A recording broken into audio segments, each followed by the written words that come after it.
माननीय सदस्यगण, मुझे आपको ये सूचित करते हुए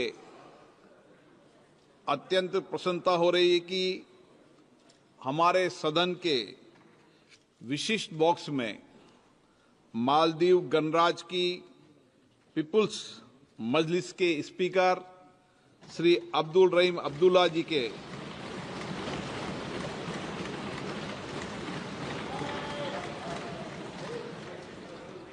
नेतृत्व में मालदीव गणराज्य का संसदीय शिष्टमंडल उपस्थित है।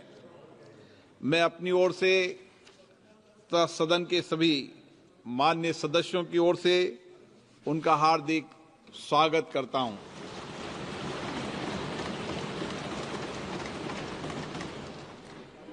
माननीय श्री अब्दुल रहीम अब्दुल्ला और उनके उच्च स्तरीय प्रतिनिधि मंडल की यात्रा भारत मालदीव संबंधों की गहराई का प्रतीक है।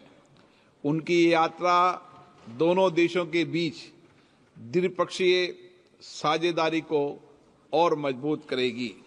हम भारत में उनके सुखद, सफल एवं मंगलमय प्रवास की कामना करते हैं।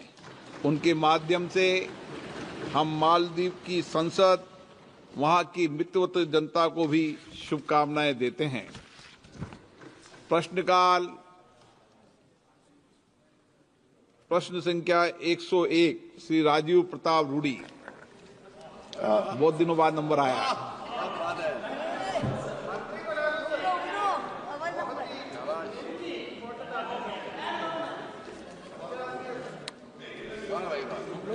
जवाब दें आप। पूछता हूँ, प्रश्न संख्या 101 पूछता हूँ। माननीय मंत्री जी, उत्तर सभा पटल पर माननीय सदस्य महोदय, ये राष्ट्र हित का एक बड़ा प्रश्न है और हर प्रश्न ही राष्ट्रीय हित का होता है। उठाया इसलिए है। महोदय, पता नहीं आप मछली खाते हैं कि नहीं? नहीं, मैं खाता,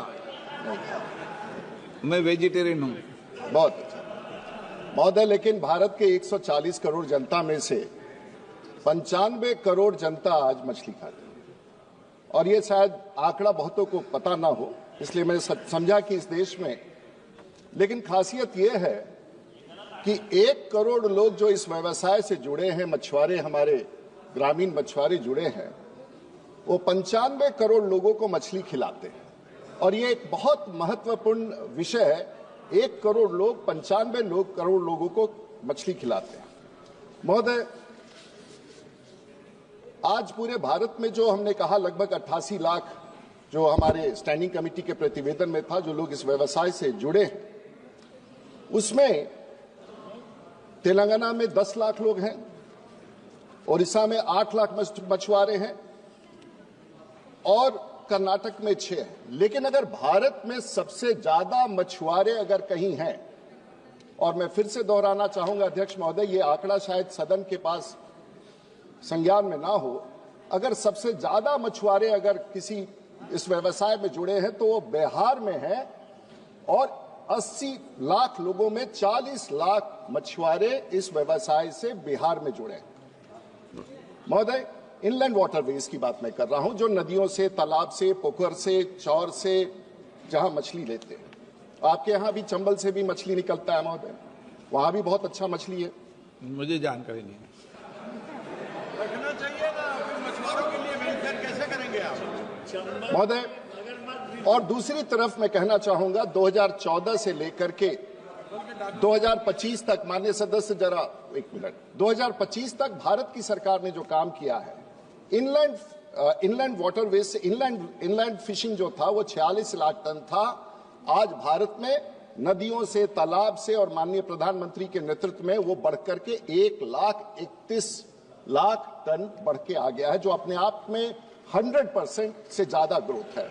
ये अपने आप में कैसे आंकड़े महोदय। लेकिन बिहार में जहां 40 लाख लोग लगे हैं, उनके लिए एक योजना आया था न्यूट्रिशन का और उनके पैसे देने का उनको, खास करके उस सीजन में जब मछुआरों को काम नहीं करने दिया जाता है, नदी में मछली मारने नहीं दिया जाता है, या उस सीजन में ब्रीडिंग होता है। और उसके लिए भारत की सरकार और राज्य सरकार को भी उसमें जोड़ना है। 4,000 रुपये दिए जाने इन मछुआरों को, और बिहार में 40 लाख ऐसे मछुआरे। लेकिन पता नहीं किन कारणों से बिहार में 2023-5 में, और ये आप स्वयं उत्तर देखना चाहेंगे एनेक्शर 1 में, 23-24 में माननीय मंत्री जी भी इस कार्य में नए आए हैं और अपने प्रश्न ये है कि बिहार में 23-24 में भी शून्य रहा, 24-25 में भी शून्य रहा, और 22-23 में भी शून्य रहा। तो मैं माननीय मंत्री जी से पूछना चाहता हूं कि बिहार, जिसका इतना महत्वपूर्ण भूमिका है और आप इस काम में बहुत रुचि ले रहे हैं, बिहार के मुख्यमंत्री ने भी बहुत अच्छा काम किया है, बिहार में भी वो 8 लाख से बढ़कर के 14 लाख टन तक चला गया है, वो भी एक बहुत बड़ा आंकड़ा है। लेकिन ऐसा क्या हुआ है कि बिहार के मछुआरों को जो ये लाभ मिलना चाहिए था, किन कारण से बिहार को मछुआरों को ये लाभ नहीं मिल पाया है? माननीय मंत्री जी इसका संज्ञान लेते हुए अगर कोई रास्ता ढूंढना चाहें, बताना चाहें, तो मैं बड़ा आभारी रहूंगा।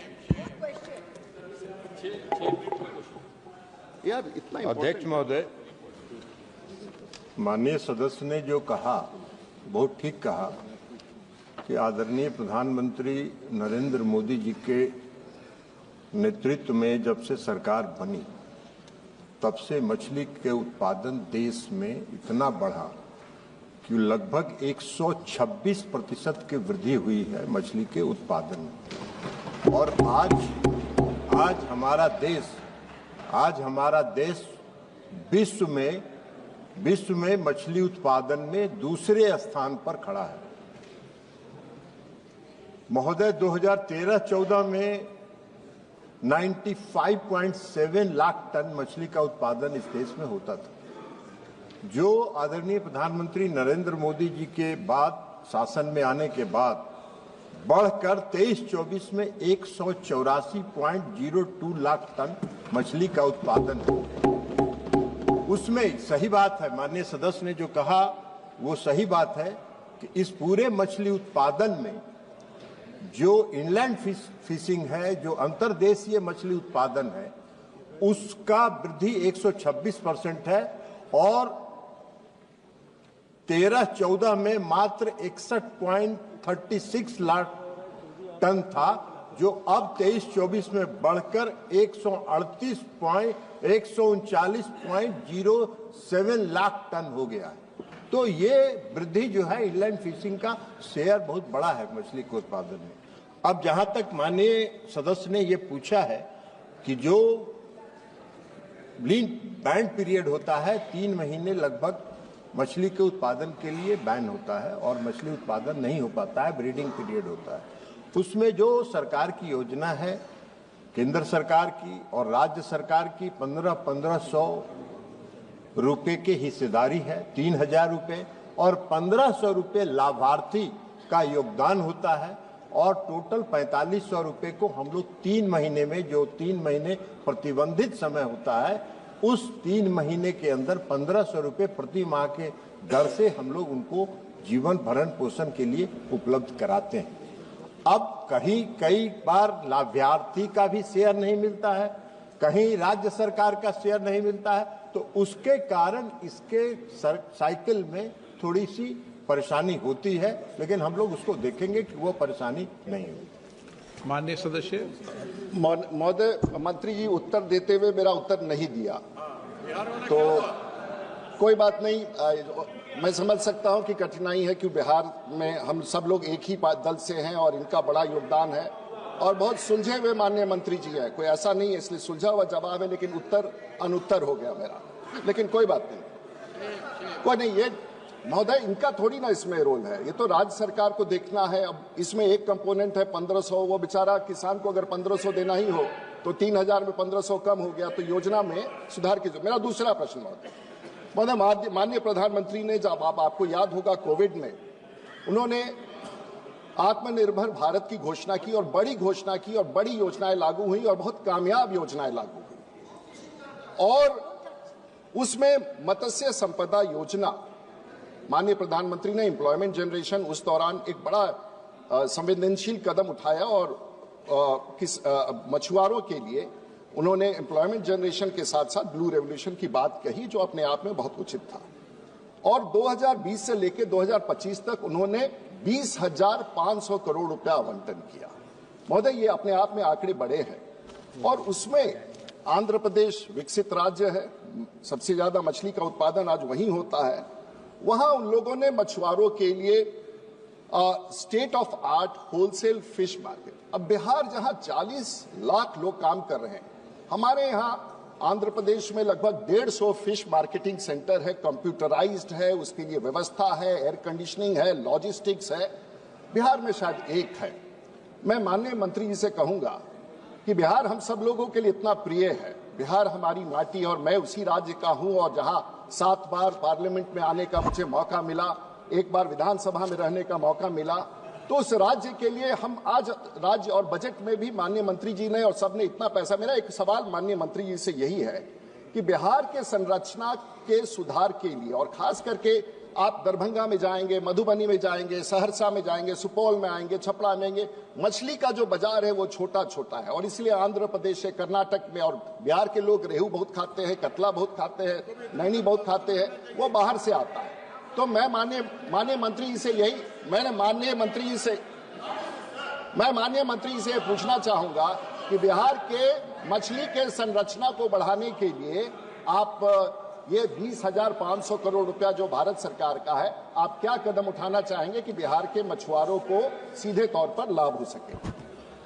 भाई इतने अध्यक्ष महोदय, माननीय सदस्य ने ठीक कहा, बिहार में मछली का उत्पादन 2005 के बाद, जब बिहार में राष्ट्रीय जनतांत्रिक गठबंधन की सरकार बनी, उसके बाद से बिहार में मछली के उत्पादन में लॉन्ग जंप हुआ है, काफी उछाला है। पहले बिहार के मछली बाजार में बिहार के मछली की बिक्री 10% थी। अब आज की तारीख में बिहार से उत्पादित मछली 90% बिहार के मार्केट में उपलब्ध है। माननीय सदस्य मछली खाते हैं, इनको पता होगा। अब जहां तक फिश मार्केटिंग का सवाल है, गिरिराज जी भी खाते हैं, लेकिन वो खिलाते नहीं है। लेकिन माननीय सदस्य ने कहा कि बिहार में मार्केटिंग और इंफ्रास्ट्रक्चर के निर्माण में जो प्रधानमंत्री मत्स्य संपदा योजना के तहत जो सुदृढ़ करने के लिए वहां के इंफ्रास्ट्रक्चर को, मार्केटिंग के इंफ्रास्ट्रक्चर को, जो केंद्र की सरकार ने जो स्वीकृति दी है, 91.906 करोड़ के परिव्यय से 1708 यूनिट्स परिवहन सुविधाओं की स्वीकृति वहां दी गई है, जिसमें रेफ्रिजरेटेड वाहन, इंसुलेटेड वाहन, 2 व्हीलर्स, 3 व्हीलर्स हैं, 52 cold storage, 1 wholesale fish market, 90 fish kiosk, e trading और ई मार्केटिंग के लिए आई प्लेटफॉर्म की भी स्थापना वहां की गई है। इसके अतिरिक्त फिश फार्मर्स और फिशर्स मैन के रियल टाइम इंफॉर्मेशन के लिए एनएफडीबी ने बिहार सहित 29 राज्यों में और केंद्र शासित प्रदेशों में 111 होलसेल और रिटेल को व्यावसायिक सूचना देने के लिए कि किस जाति के प्रजाति की मछली की किस जाति का बाजार मूल्य क्या है, उसका क्या उत्पादन बाजार में बिक रहा है, किस रेट पर, उसकी सुविधा को उपलब्ध कराने के लिए fish market information system develop किया है। और बिहार में आज पटना और दरभंगा में यह सिस्टम चल रहा है एनएफडी के सहयोग से। श्री आईबी ईडन, मैं एकदम संतुष्ट हूं। IB Eden, Sir, we cannot avoid, when a discussion is happening on the fisheries, to avoid the Kerala fishermen. In 2018, when the disastrous flood happened in Kerala, the rescue operations were led by the fishermen of Kerala, and the Kerala government applauded them, telling that fishermen is the army of the Kerala welfare. Sir, my specific question is, this is a very good scheme. Pradhan Mantri Matsya Sampradaya Yojana is a very good scheme. But sir, after 2014, the statistics shows that there is not a single rupee spent for the construction of seawalls or groins in the state of Kerala. There were numerous number of proposals proposed by the state of Kerala to the central government, but unfortunately, the life and livelihood is totally dependent upon these segment, because whatever global climatic changes happen, the first affected party is the fisherman community. So, sir, the scheme for the livelihood is very good. Honorable George Kurian, Minister, came to our constituency. There are two major fishing villages in this Yojana. Sir, completing, sir. One is Chellanam and other is Nayarambalam. And the Minister took very effective meetings also. Sir, unfortunately... Sir, concluding, sir. Sir, my question is, sir, the life and livelihood, because whatever changes happen in the seas, it is affecting the fishermen. So, my question is योजना में आप सी walls बनाने के लिए, आप grounds बनाने के लिए पैसा अलॉट करेंगे केरला को? अध्यक्ष महोदय, प्रधानमंत्री मत्स्य संपदा योजना का एक गाइडलाइन है और उस दिशा निर्देश के आधार पर राज्य सरकारों से जो भी सूचना, जो भी प्रस्ताव आते हैं, हम उसको दिशा निर्देश के आधार पर, राज्य और केंद्र के हिस्सेदारी के आधार पर हम उसको स्वीकृत करते हैं। माननीय सदस्य जो बात कह रहे हैं वो हमारे गाइडलाइन में, हमारे जो दिशा निर्देश है प्रधानमंत्री मत्स्य संपदा योजना का, उसमें वो नहीं है। इसके अतिरिक्त हम माननीय सदस्य को एक बात बताना चाहेंगे कि जो प्रधानमंत्री जी ने जो केरल में 6,106.6 लाख की लागत से 9 कोस्टल विलेजेज जो फिशरमैन्स के विलेजेज हैं उसको डेवलप किया जा रहा है। लक्षद्वीप में 899.85 की लागत से एक तटीय गांव, और इस तरह से पश्चिम बंगाल में भी है एक गांव। इसके अलावा भी अभी जो integrated coastal village development programme है रेसिलेंट विलेज का, उसके लिए भी 100 विलेजेज सेलेक्ट हुए हैं, जिसका नोडल एजेंसी NFDA को बनाया गया है और उसको हम लोग NFDB जो है नेशनल फिशरी डेवलपमेंट बोर्ड, उसका नोडल एजेंसी है, उसको इंटीग्रेटेड विलेज के रूप में विकसित कर रही है। लेकिन माननीय सदस्य ने जो सवाल किया वो हमारे गाइडलाइन में, PMMSY के गाइडलाइन में नहीं। Shri Kalyan Banerjee. Thank you, sir. Sir, there is a Bengali proverb known as "माछे भाते बांगाली", मछली और चावल बांगाली है। बंगाल में अरे कभी कभी सर, बंगाल में जब भी कोई जाते हैं पहले नॉन वेज, पहले क्वेश्चन है हिलसा मिलेगा, प्रॉन मिलेगा। और मंत्री जी जब मंत्री नहीं थे, MP थे, जब दोस्त थे, अभी तो मंत्री बन गया, ऊपर में चला गया। पूछो दोस्त। सुनिए ना सर, अब सुनिए ना सर, मंत्री जी हमको जब MP थे सिर्फ, वो बोलते थे हमको हिलसा कब खिलाएंगे दादा, तो हम हिलसा लेके आए थे। आप आपस में प्रश्न मत पूछो। आज सर हिलसा लेके भी आए थे उनको खिलाने के लिए। तो फिर जो मांगेंगे उसको लिए हिलसा लेके आएंगे, प्रॉन लेके आएंगे, उससे कुछ। सर बंगाल अभी हम देखा है इसमें जे only one coastal village at a cost of ₹750 lakh in West Bengal. Kerala भी मछली चलता है, बहुत मछली खाते हैं हम लोग में। Machhli is one of the important thing. Kerala has got 6,106.61 lakh, हमको कोई असुविधा नहीं है। There are so many coastal areas in Bengal also. क्यों एक ही प्रोजेक्ट लिया है और इतना मछली हम लोग खाते हैं, जो प्रोडक्शन होता है उसमें हम लोग का नहीं चलता है। आंध्र प्रदेश से हम लोग का मछली जाता है ज्यादा, तो आंध्र प्रदेश से जाते हैं। तो सर और बिहार तो हम लोग के पास से मछली भी लेते आते हैं। धनबाद का उधर उस साइड से, झारखंड साइड से सब मछली खाने के लिए आते हैं, खाने के लिए। तो मेरा क्वेश्चन सर सुनिए ना, आप तो भेज है सर, आप तो नहीं समझेगा मछली। तो जो मछली खाता है वो जानता है मछली क्या है, और जो मछली खाता है वो जानता है बंगाल क्या है। अच्छा सर, तो सर हमारा क्वेश्चन है, हम लोग के लिए क्या किया पश्चिम बंगाल के लिए? ये तो आप एक कोस्टल विलेज 750 लाख दिया, ठीक है। और ज्यादा कोस्टल विलेज बनाइए। सर गंगा का पास साइड में बनाइए कुछ। ओके जब sir just 1 minute sir just I will take. जब मुरली मोहन जी जब हम लोग का स्टैंडिंग कमेटी का चेयरमैन था, एस्टिमेट कमेटी का, उन्होंने एक बात बोला था एंड आई लाइक इट। ये पहले जब गंगा से इतना इंडस्ट्री नहीं हुआ तो गंगा का जो वेव आता था ऊपर से हिल से, पूरा जब ज्वार जाते थे वो पूरा पानी उधर चला जाता, तो इसलिए पानी मीठा स्वीट होता था। हिलसा भी जो अच्छा है, तो हम लोग को लिए कुछ से कीजिए। माननीय मंत्री आप सब आपको आपका डेवलपमेंट है, उसलिए मेरा कोई दुख नहीं है। ज्यादा हो बिहार को होना चाहिए, ज्यादा हो, लेकिन हम लोग को लिए राजीव जी किसी तो कहिए। कभी तो हम लोग का दोस्त है, कभी तो छोड़ के जाता है, लेकिन दोस्ती तो थोड़ा तो रहना हो रहा हो ना। माननीय सदस्य अध्यक्ष महोदय, माननीय सदस्य जो सवाल कर रहे हैं, पहले मैंने उत्तर में भी बताया है कि जो integrated coastal village, modern coastal village development programme है, वो राज्य और केंद्र के हिस्सेदारी से चलता है।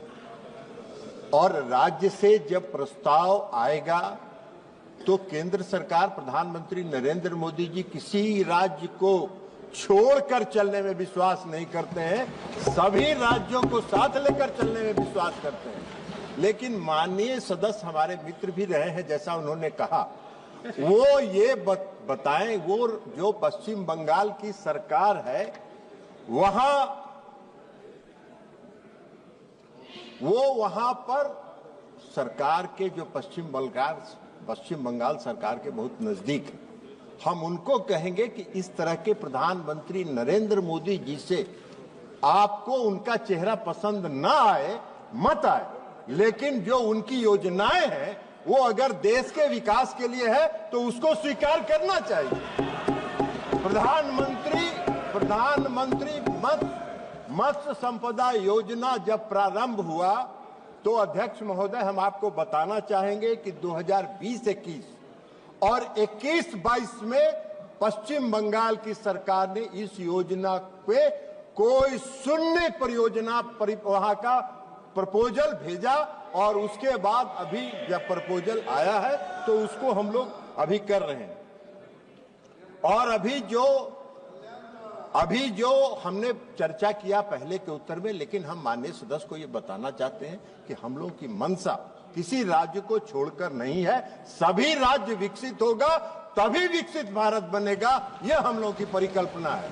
अभी हम माननीय सदस्य को बताना चाहते हैं कि अभी 100 जो रेसिलेंट, क्लाइमेट रेसिलेंट जो विलेज का सिलेक्शन मैंने कहा कि जिसका national fishery development board nodal agency है, उसमें पश्चिम बंगाल के भी 5 गांव उसके 100 गांव में है, ये हम आपको बताना चाहते हैं। और ये मोदी जी की प्रतिबद्धता है, इस प्रतिबद्धता के साथ क्वेश्चन नंबर 102 डॉक्टर के सुधाकर।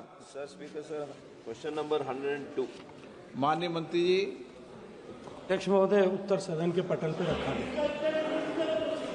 Honourable speaker sir. माननीय मंत्री जी उनको अधिकृत करके गए हैं। माननीय मंत्री जी ने उनको अधिकृत किया है, लेटर में दिया है, अधिकृत किया है। Honourable speaker sir, India is the second largest country in the world in growing of flowers, that is floriculture, in the field of floriculture. Likewise, Karnataka is also the second largest state in the country to be in the field of floriculture.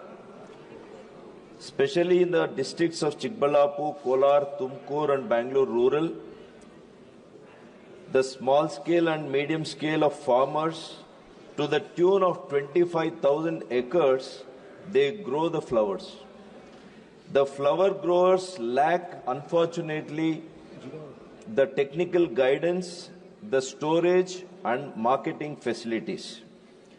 In this context, I would like to ask the government whether there is any plan to set up a separate board for floriculture, just like National Horticulture Board and Central Sericulture Board.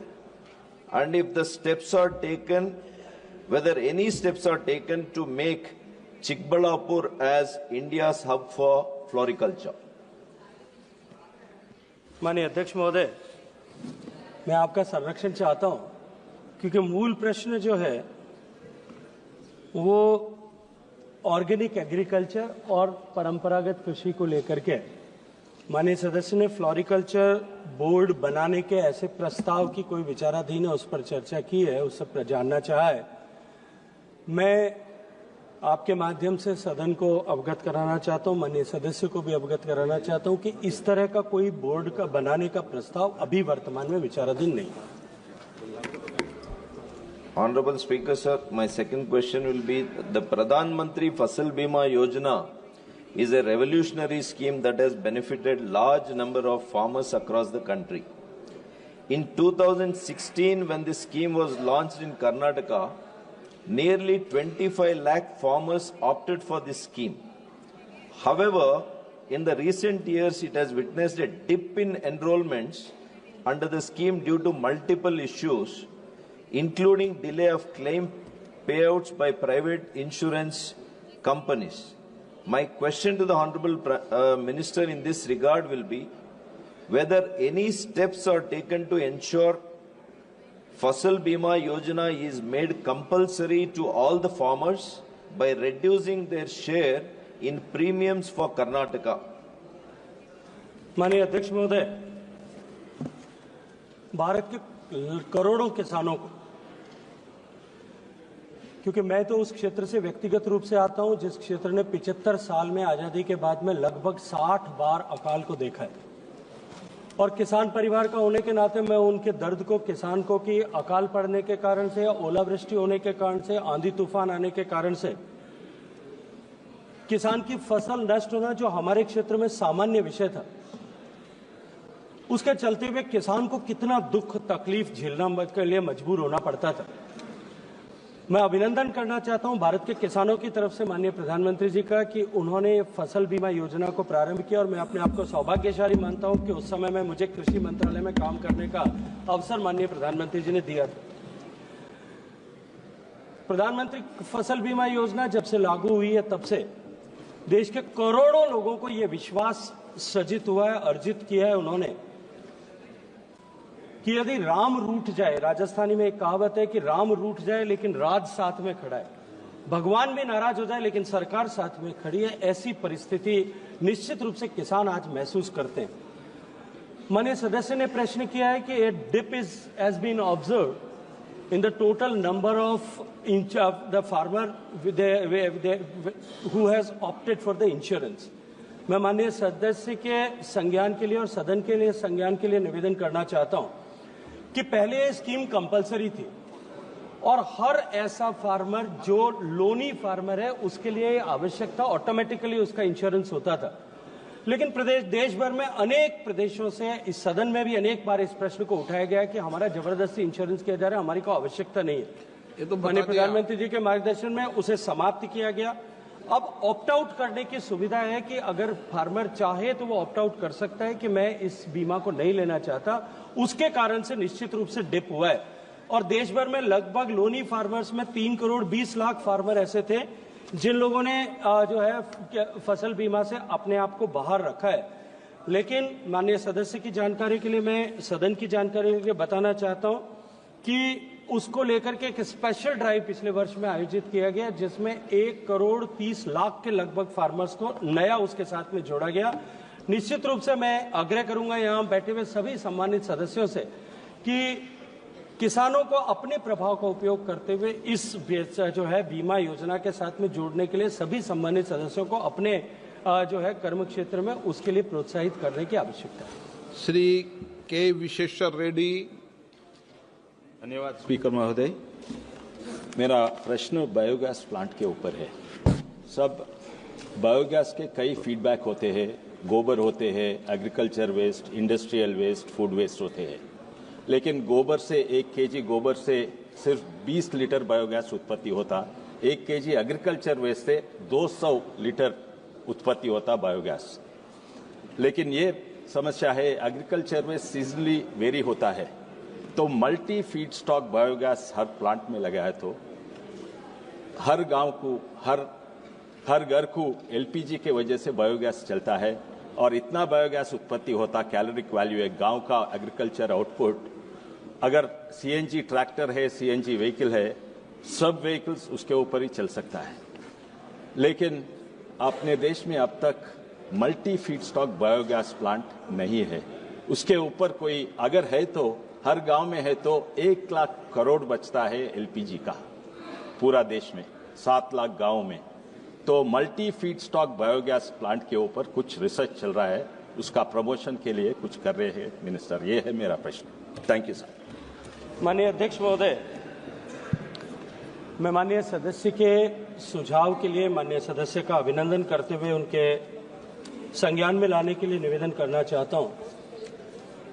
देश में गोबर gas को decentralise करने के लिए बहुत सारे प्रयास किए गए। देश भर में अनेक वर्षों से, पिछले 40-45 साल से किसान के घर में या जो है गोबर गैस प्लांट लगे, इसकी योजना को विभिन्न स्तरों पर राज्यों के सहयोग से लाया गया। माननीय गिरिराज सिंह जी यहाँ बैठे हैं, वो इसके बड़े जो है वो कॉर्गनाइजर भी रहे हैं और बड़े समर्थक भी रहे हैं। उन्होंने अनेक जगहों पर इसके बारे में चर्चा की है। माननीय नरेंद्र मोदी जी के नेतृत्व में सरकार बनने के बाद में डिसेंट्रलाइज्ड गोबर गैस प्लांट बने, उस पर भी प्रभावशाली तरीके से काम हुआ। लेकिन उसके साथ साथ में sanitation and water resources ministry के तत्वावधान में, जिसमें काम करने का सौभाग्य मुझे सम्माननीय प्रधानमंत्री जी ने दिया था, वेल्थ आउट ऑफ वेस्ट, इस परिकल्पना को ध्यान में रखते हुए गोबर्धन परियोजना को प्रारंभ किया गया था, जिसके तहत मल्टी फीड स्टॉक और गोबर, इन दोनों को लेकर के इस तरह के ऑर्गेनाइज्ड गैस प्लांट जो है गोबर गैस प्लांट बनाए गए। और 500 ऐसे गोबर गैस प्लांट बनाने के को लेकर के और एक योजना पर काम हुआ है, जिसमें गोबर गैस प्लांट स्थापित किए जा रहे हैं। और उनको स्थापित करने के को इंसेंटिवाइज करने के लिए जो गैस उससे बनती है, वो गोबर गैस प्लांट वायबल हो, उसके लिए भारत सरकार के जो है जल शक्ति मंत्रालय ने पेट्रोलियम मिनिस्ट्री के साथ में एक अनुबंध करके उत्पादित सारी गैस को पेट्रोलियम कंपनीज एक फिक्स रेट पर खरीदें। और वो रेट भी जो है क्रूड ऑयल की प्राइस के साथ में इंटीग्रेट किया गया है, ताकि वो रेट किसान को क्रूड ऑयल के रेट बढ़ने के साथ साथ में उस किसान को जो है डायनामिक रेट उसकी मिलती रहे। उसके साथ साथ में क्योंकि उसमें जो स्लरी बचती है, उस स्लरी को ये ऑब्जर्व किया गया था कि उसका किसान को देने में क्या कहीं इंसेंटिव किसान के पास में नहीं है। उसको प्रमोट करने के लिए भी माननीय प्रधानमंत्री जी एक योजना उसको लेकर के भी बनाई गई है, जिसमें एक एमडीए जो है किसानों को जैविक खाद अपनाने के लिए एमडीए प्रोत्साहन राशि के रूप में 1500 रुपए पर मीट्रिक टन का दिया जाता है। और उसके बाद में जिस तरह का जो है रिस्पॉन्स इसका आया है, आने वाले समय में मैं ये मानता हूं कि एक बार इस योजना के सफल होने के बाद में जब ये और धरातल पर मल्टीप्लाई होगी, तब निश्चित रूप से इस गोबर गैस को हम गोबर को और एग्रीकल्चर रेजिडुअल वेस्ट को हम किस तरह से और अधिक उत्पादक बना सकते हैं और किसान की जो है लागत को कम कर सकते हैं, इस दिशा में एक बहुत बड़ी सफलता उसके माध्यम से अर्जित होगी। क्वेश्चन नंबर 103-103 श्री राहुल कसवा जी। माननीय मंत्री जी, माननीय सदस्य। सर, प्रधानमंत्री ग्रामीण सड़क योजना 25 दिसंबर 2000 को देश के अंदर लागू हुई। इसका एक ऑब्जेक्टिव ये था कि गांव, इस देश के हर गांव को एक डामर की सड़क से, ऑल वेदर सड़क से जोड़ने का प्रावधान था। सर, वक्त बदला, सालों साल के अंदर काफी क्षेत्र देश के अंदर गांव बड़े बड़े जुड़ गए। पर सर, बीते हुए इन 10 सालों में भारत सरकार ने 2 स्कीम निकाली, प्रधानमंत्री ग्रामीण सड़क योजना फेज 2 एंड फेज 3, जिसकी गाइडलाइंस सर ये कहती थी कि टू कनेक्ट दी जो एग्जिस्टिंग रोड्स थी उनको वाइडनिंग करने का प्रावधान था और उसको 5.5 मीटर बनाने का प्रावधान रखा गया था, जिससे वो एमडीआर की कैटेगरी में सड़कें आ जाती। और जो गाइडलाइंस थी उसके तहत सर ईयर 2019 के अंदर प्रधानमंत्री ग्रामीण सड़क योजना third was launched for consolidation and upgradation of 1,25,000 kilometers through routes and major rural links connecting habitations, inter-allied to Grameen, agricultural marketing, higher secondary schools and everything. Sir, मेरा ये कहना है कि जब सेकेंड फेज और थर्ड फेज में हम ग्रामीण सड़कों को वाइडनिंग करने का काम कर रहे थे, आज हम अचानक फेज 4 के अंदर उस कैटेगरी को हम छोड़ चुके हैं। हम 250 की आबादी से कम गांवों को जोड़ने का प्रावधान रखते हैं। मैं मंत्री महोदय से जानना चाहता हूं, क्या सरकार जो सेकंड और थर्ड फेज की गवर्नमेंट ने प्लानिंग करी, क्योंकि राजस्थान को भी इसमें 6000 किलोमीटर की सड़कों का निर्माण किया गया है और मेरी लोकसभा क्षेत्र में 300 किलोमीटर का निर्माण हुआ, पर हम प्लानिंग 1200 किलोमीटर की कर चुके हैं और फेज 4 में उसका कोई प्रावधान नहीं है। तो क्या सरकार फेज 4 में वाइडनिंग का भी प्रावधान रखने का काम करेगी, नहीं करेगी? अध्यक्ष महोदय, माननीय सदन ने पूछा है कि एफडीआर और फेज 2 और फेज 3 के जो पीएमएसवाई की सड़कें हुई थी उसको अपग्रेडेशन के बारे में। तो माननीय सदस्य हमारे साथ 10 साल तक ट्रांसपोर्ट टूरिज्म कमेटी में रहे हैं और बहुत अच्छे तरह से जानते हैं कि ये स्टेट का विषय है। लेकिन अध्यक्ष जी, मैं ये जरूर कहना चाहूंगा कि प्रधानमंत्री सड़क योजना सन 2002 में जब चालू हुआ था, जैसा कि माननीय सदस्य भी मानते हैं कि इसमें इस क्षेत्र में बहुत बड़ी क्रांति आई है। और आज इस सदन में मैं अपने श्रद्धेय नेता अटल बिहारी वाजपेयी जी को याद करना चाहता हूं कि जिन्होंने इस योजना को चालू किया था और उन्हें ये सपना देखा था कि हम गांव के सुदूर इलाके में कनेक्टिविटी देने का काम करेंगे।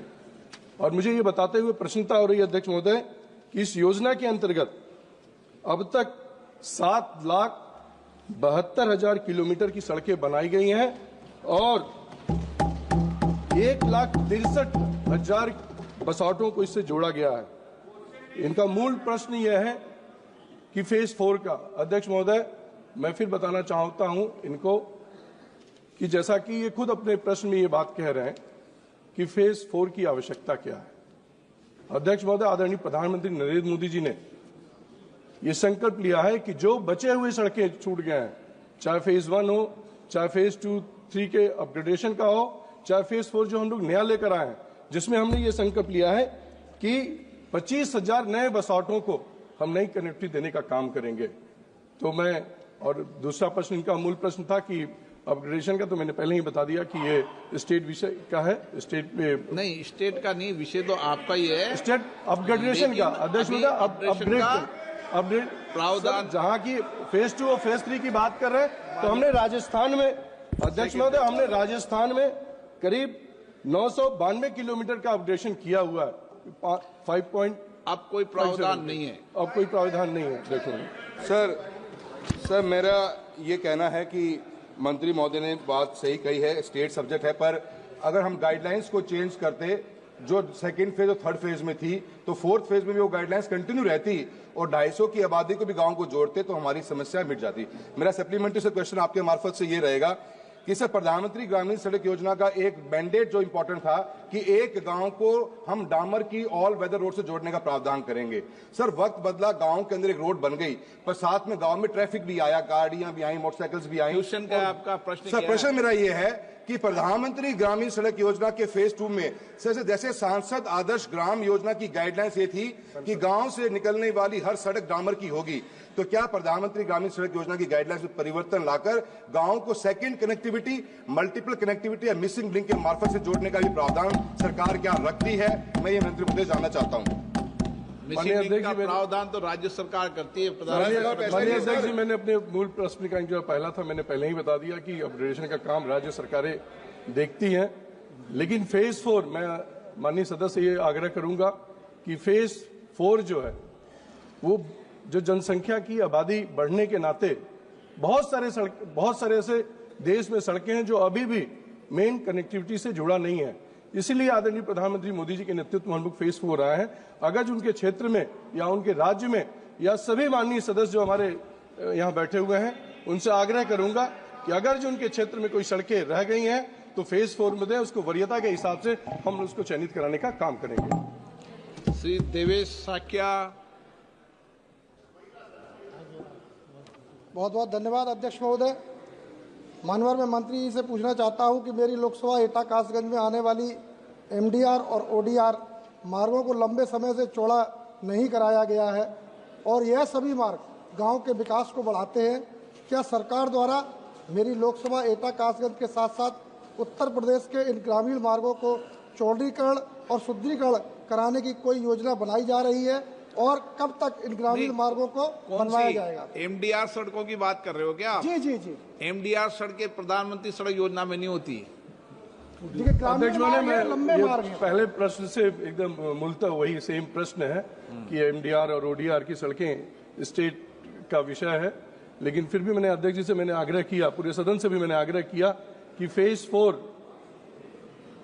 की जितनी भी सड़कें हैं पूरे राज्य में हम 25,000 बसौटों को नए जो जोड़ने जा रहे हैं, उसमें अगर जो आपके क्षेत्र, उत्तर प्रदेश ने बहुत अच्छा कार्य किया अध्यक्ष महोदय। उत्तर प्रदेश में प्रधानमंत्री सड़क योजना की मैं खुद जब विधायक था सन 2002 में, तो ये लड़ाई होती थी कि हमारे सांसद से और विधायकों से कि हमारे क्षेत्र में प्रधानमंत्री सड़क योजना की ये सड़क बने, क्योंकि हमारी जो सड़कें बनती थी वो गुणवत्ता के अनुरूप बनती थी।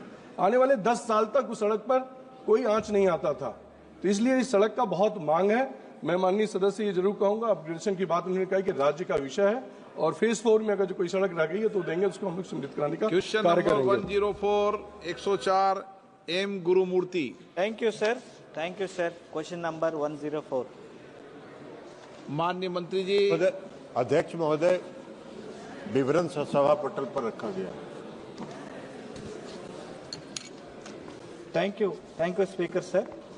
Sir, what is the district-wise progress in Andhra Pradesh, particularly in Tirupati, regarding the implementation of the Swamitva scheme, and how does it compare to the national average, sir? Is the government considering any policy modifications or technological upgradations to enhance the efficiency of the Swamitva scheme in the surveyed states, particularly in digitization and real-time mapping, sir? अध्यक्ष महोदय, मैंने उत्तर में बहुत ही विस्तार से बताया है। आंध्र प्रदेश के बारे में माननीय सदस्य ने पूछा है।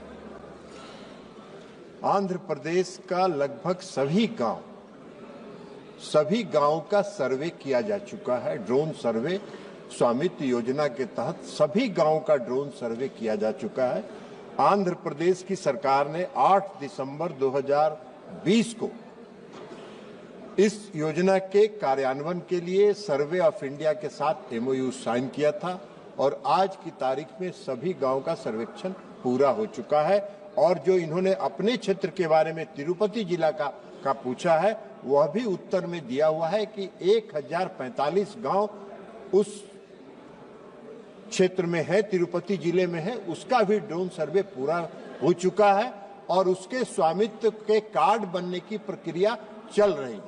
लेकिन इसके साथ साथ अध्यक्ष महोदय, हम एक बात जरूर बताना चाहेंगे कि यह जो योजना है स्वामित्व योजना, यह इस देश के प्रधानमंत्री नरेंद्र मोदी जी की एक दूरदृष्टि जिसको आप कहते हैं, उसका परिणाम।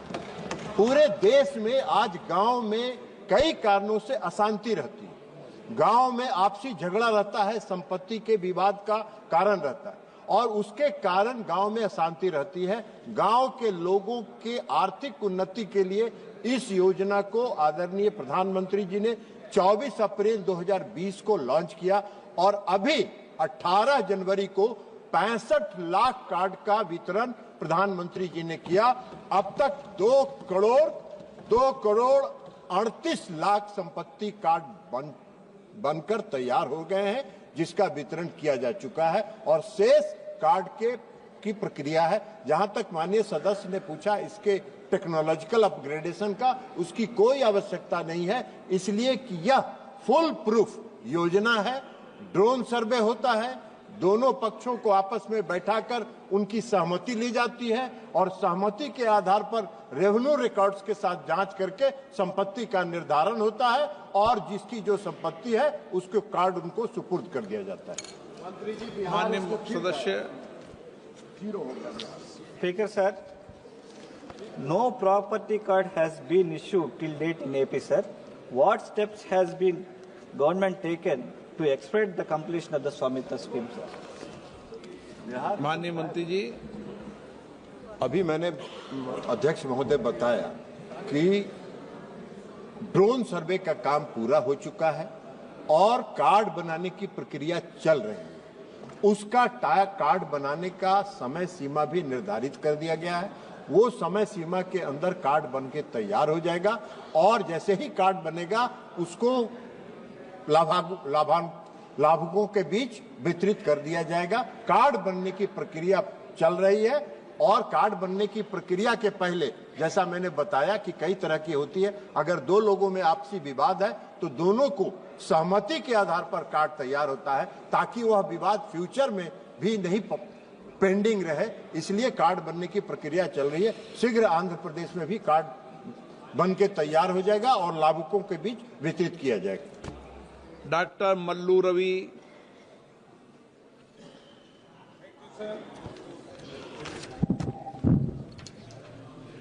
Will the Honorable Minister Panchayat Raj be pleased to state whether the government has assessed the latest status of the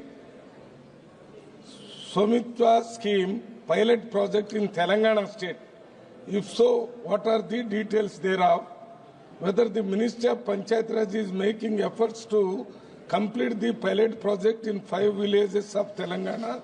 If so, what is the timeline for its completion? If not, what are the reasons therefore? Whether the ministry has any plan to extend the Swamitva scheme to all the Abadi villages of Telangana, considering the change in government from 2023? If not, what are the reasons therefore? अध्यक्ष महोदय, मैंने उत्तर में इस बात की भी चर्चा की है कि तेलंगाना की सरकार ने 19 अप्रैल 2022 को मात्र 5 गांव का, पूरे स्टेट में सिर्फ 5 गांव के लिए सर्वे ऑफ इंडिया के साथ एमओयू किया था, वह भी पायलट प्रोजेक्ट के रूप में, और उन 5 गांवों का ड्रोन सर्वे करके राज्य सरकार को दे दिया गया है और वहां नक्शा उनको सौंप दिया गया है। अब उसके बाद वहां से कोई रिस्पांस तेलंगाना सरकार से नहीं आया है। जब तक तेलंगाना सरकार उस पर रिस्पॉन्ड नहीं करेगी तब तक उस काम को आगे नहीं बढ़ाया जा सकता है। लेकिन जहां तक तेलंगाना का सवाल है, तेलंगाना ने इस योजना को लागू नहीं किया है। सिर्फ 5 पायलट प्रोजेक्ट के रूप में 5 गांवों के लिए उन्होंने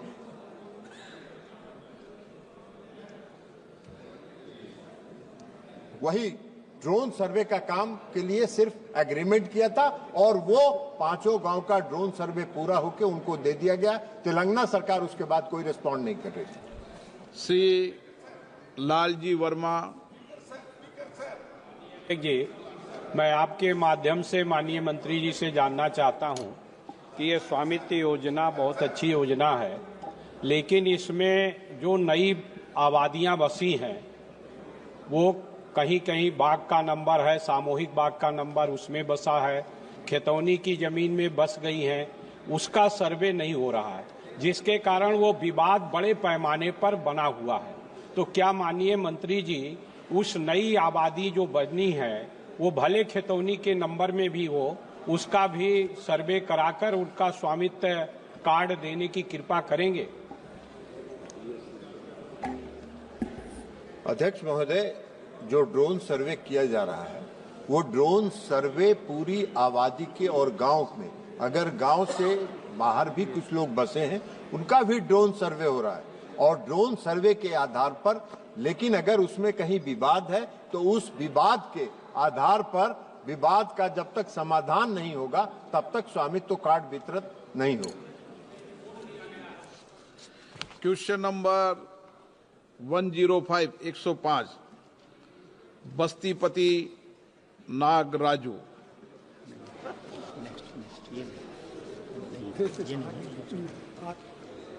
Shri B K Partha Sarathi. Question number 105 sir. माननीय मंत्री जी। माननीय अध्यक्ष महोदय, सदन के पटल पर विवरणी रखी गई है। Honourable members. Honorable Speaker Sahib, what is the status of computerization of PSCS in Andhra Pradesh? What other initiatives are being taken to empower PSCS in Andhra Pradesh, sir?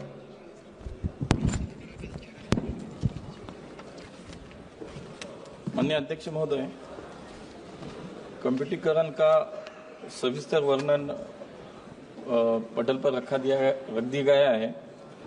माननीय सदस्य को मेरी विनती है कि आपको बैंक या पैक्स दोनों में से किसके बारे में कंप्यूटराइजेशन के डिटेल चाहिए क्योंकि ये तो अपने पटल पे जो मैंने जवाब रखा है उस पर ये रख दिया है। इसमें आपने जो कहा,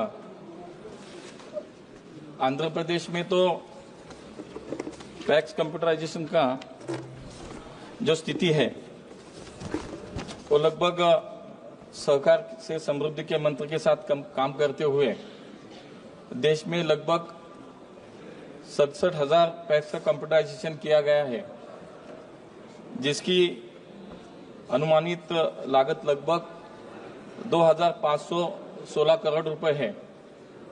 आंध्र प्रदेश में फंक्शनल जो सभी 2,037 पैक्स का कंप्यूटराइजेशन किया जा रहा है और अब तक 2021 पैक्स में हार्डवेयर भी डिलीवर हो चुके हैं। मोदी सरकार जो है वो केवल पैक्स बनाने पर जोर नहीं दे रही है, बल्कि उनका सशक्तिकरण भी हमारी प्राथमिकता है। देश के सहकारिता मंत्री माननीय अमित भाई के मार्गदर्शन में सहकारिता मंत्रालय द्वारा 56 पहले शुरू की गई और उसी क्रम से आंध्र प्रदेश में बहुत सारी पहलियां यहां पे की जा रही है, जिसमें पैक्स को सशक्त किया जाए। इसके लिए 2021 के बाद वो पैक्स डेयरी मत्स्य समितियों की सबकी संख्या 897 है। आंध्र प्रदेश राज्य द्वारा विश्व की सबसे बड़ी अन्न भंडारण योजना के तहत गोदाम निर्माण के लिए 10 पैक्स की पहचान की गई है। माननीय अध्यक्ष महोदय, 2037 पैक्स का कंप्यूटरीकरण किया जा रहा है, जिसमें 2021 मैंने अभी बताया कि हार्डवेयर भी डिलीवर हो चुके हैं। पीएम जन औषधि केंद्र के अंतर्गत पैक्स को जो आवेदन प्राप्त हुए 15 है, जिसमें 6 आवेदन को अनुमोदित किया गया है। 1,246 पैक्स जो पीएम किसान समृद्धि केंद्र के रूप में आज भी कार्यरत है। 1,866 पैक्स जो सीएससी के रूप में कार्यरत है। एनसीएल जो हमारी एक संस्था है, उसमें आज 140 की संख्या है। एनसीओएल में सदस्य संख्या 207 है, जो आंध्र प्रदेश की मैं बता रहा हूं। बीबीएसएल में यहाँ की संख्या 1,400 है। इसी तरह ये आंध्र प्रदेश में पैक्स को कंप्यूटरीकरण किया जा रहा है। पैक्स को सशक्त बनाने के लिए बहुत सारे कदम उठाए जा रहे हैं। Sir, Honorable Speaker, sir, in your reply, Shashi नहीं, आप 2037 PSCs are being केवल वन ही पूछते हैं। शशि तरूर जी, संक्षिप्त में। Sir, thank you very much, Mr. Speaker, for giving me an opportunity. I've got a more fundamental question about this ARDBs, so the Agriculture and Rural Development Banks. To the best of my knowledge, I don't know if the Minister can clarify this, these banks have been engaged in financing farmers for nearly a century, but they are still not licensed as banks, which severely limits their ability, sir, to raise resources and meet the growing credit demands of farmers. We don't have a proposal from Kerala yet, but as a national issue, sir, due to the absence of a banking license, ARDBs are excluded from implementing key government schemes such as the interest subvention scheme for crop loans, affordable housing, education loans, renewable energy initiatives. And we have seen no concrete steps from the ministry so far to grant ARDBs banking licenses or even to establish a clear regulatory framework. How can ARDBs, Mr. Minister, mobilize short-term savings and get savings deposits?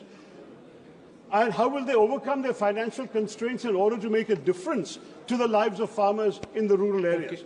Then only will we be able to give a useful use for this from our stage. Thank you. माननीय अध्यक्ष महोदय, वैसे तो ARDBs की जिम्मेदारी तो सभी राज्य सरकारों की होती है और जिसमें ये तो राज्य सरकार का विषय है और इस पर जी